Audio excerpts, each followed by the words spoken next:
বাংলাদেশের ঘটনা নিয়ে সম্পূর্ণ ভারত থেকে পশ্চিমবঙ্গ উত্তাল এবং সেখানে আমাদেরকে বর্তমানে যাদের কথার প্রয়োজন, যারা কি বলছে তাদের প্রয়োজন, তারা বুদ্ধিজীবী মানুষ। সেই অন্যতম বুদ্ধিজীবী, কবি, লেখক, সাহিত্যিক ঝর্ণা ভট্টাচার্য আমাদের সঙ্গে রয়েছেন। প্রথম প্রশ্নেই যাব দিদি, যেটা এই যে বাংলাদেশ ঘটনা, এবং সেখানে আমরা দেখতে পাচ্ছি বিজেপি নেতৃত্ব থেকে শুরু করে বেশিরভাগ বিজেপি নেতৃত্বের ঘটনাই আমরা দেখলাম যে তারা একদম গিয়ে, শুভেন্দু অধিকারীর মতো নেতা তিনি একদম পেট্রোপোল বর্ডারে গেলেন এবং গিয়ে তিনি বলছেন যে ভারত থেকে সমস্ত রফতানি বন্ধ করে দেওয়া হবে, হুঙ্কার দিচ্ছেন একটা দেশকে। কি বলবেন একটা ভারতের পশ্চিমবঙ্গের মতো একটা রাজ্যের বুদ্ধিজীবী হয়ে, আপনারা কি বলছেন?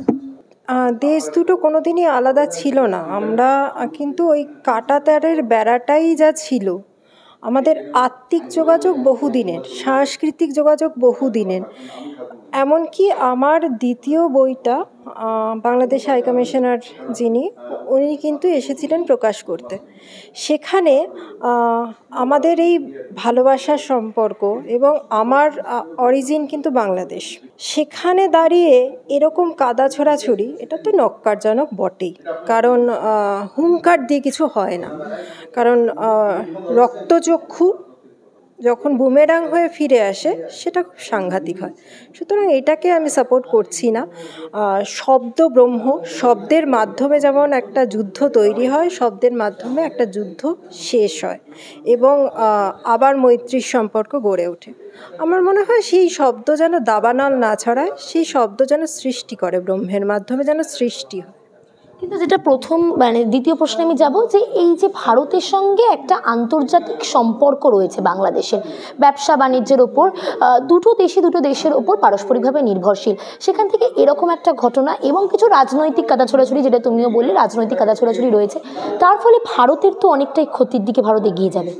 সেটা কতটা ফলপ্রসূ হবে ভারতের কাছে? আসলে দুটো দেশের সঙ্গে ওতপ্রোতভাবে জড়িয়ে। যেমন ওই সুনীল গঙ্গোপাধ্যায়ের সাঁকোটা দুলছে এই আমি তোর কাছে, মানে ওই সাঁকোটার ফারাক।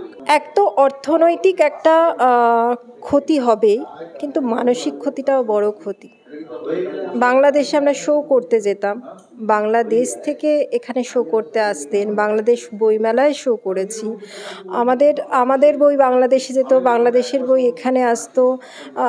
মনেই হতো না যে আমরা বোধহয় আলাদা কিছু, কিন্তু ওই বেনজল তো থাকেই, এবং এই বেনজলরা এত বেড়ে যাচ্ছে যে ভালোটা আমরা দেখতে পাচ্ছি না। সুতরাং ওই বেনজলের জন্যই ক্ষতির সম্মুখীন তো হচ্ছি, কিন্তু ভালো আছে বলেই আজও অসুর বধ হয় এবং আমরা দেখি যে দুর্গার জয় হয়। সুতরাং শুম্ভ নিশুম্ভর যুদ্ধ চলবেই। আমি আশাবাদী, আমার মনে হয় শুম্ভ জিতবেই। ভারতের মিডিয়া হাউসগুলোর উপর বাংলাদেশের মানুষ খুব ক্ষিপ্ত। তারা বলছেন যে বাংলাদেশে যে ঘটনা ঘটছে তার থেকে অনেকটা বেশিভাবে, অনেক অতিরঞ্জিত করে ভারতের মিডিয়া হাউসগুলো বা সংবাদ মাধ্যমগুলো সেগুলো প্রচার করছে। কি মনে হচ্ছে, কেন, কি কারণ, বা সেটা কি সত্যি হচ্ছে? এবার এটা তো তাদের ব্যক্তিগত অভিমত। এবার আমাদের দেশের মিডিয়া বাংলাদেশের মিডিয়ার থেকে কতটা এগিয়ে কতটা পিছিয়ে সেটা কিন্তু পারিপার্শ্বিক দেশগুলো বলবে। সেটার বিচারক না আমি হতে পারবো, না বাংলাদেশের মানুষ হতে পারবে। কারণ আমি আমার দেশকে ভালো বলবো, বাংলাদেশের মানুষ বাংলাদেশের মানুষকে ভালো বলবে। সুতরাং এটা এই প্রশ্নটাই খুব একটা কন্ট্রাডিক্টরি প্রশ্ন। সুতরাং অতিরঞ্জিত করে বলার জায়গাটা এখন নেই, কারণ এত ব্লগার হয়ে গেছে, এত ইউটিউবার হয়ে গেছে, এবং সংবাদ মাধ্যমটা এত বড় আকারে ছড়িয়ে পড়েছে। সুতরাং কোনো কিছু অতিরঞ্জিত হলে কেউ ছেড়ে দেবে না, সেটা হয়তো কমেন্ট বক্সে গেলে পরেই আমরা জেনে যাব। সুতরাং এতটা দুর্বল চিত্তের মানুষ বোধহয় ভারতের সাংবাদিকরা না। হিন্দু মুসলমান বিতর্ক, বারবার ধর্ম নিয়ে প্রশ্ন উঠছে, আরও প্রশ্ন উঠছে যে আজকে ভারতের রাজনৈতিক বিভিন্ন বিজেপি নেতৃত্ব থেকে শুরু করে যারা আজকে খুব সরব, তারা আজকে হিন্দুদের ওপর অত্যাচার হয়েছে বলেই সরব। কারণ আমরা মণিপুরের ঘটনা দেখেছি, আমরা আমাদের ভারতের এমন কিছু ঘটনা দেখেছি যা নিয়ে প্রধানমন্ত্রী স্বয়ং নিজেও সরব নয়। সেখান থেকে বাংলাদেশের ঘটনা নিয়েও কিন্তু আমরা প্রধানমন্ত্রীর মুখ থেকে কোনো কথা শুনছি না, মানুষ আশাহত। সাধারণ মানুষ চিরকালই আশাহত হয়েছে। সাধারণ মানুষ সবসময় ভেবেছে যে নদীর এপার কহে ছাড়িয়া নিঃশ্বাস, ওপারে তো সর্বসুখ আমার বিশ্বাস। ওই জন্য সরকার বদলায়, ভাবি যে নতুন সরকার আসলে নিশ্চয়ই তারা আমাদের জন্য ভালো কিছু করবে। সাধারণ মানুষ চিরকালই এই জাতাকলে পিষে যাচ্ছে, আগামী দিনেও পিষবে।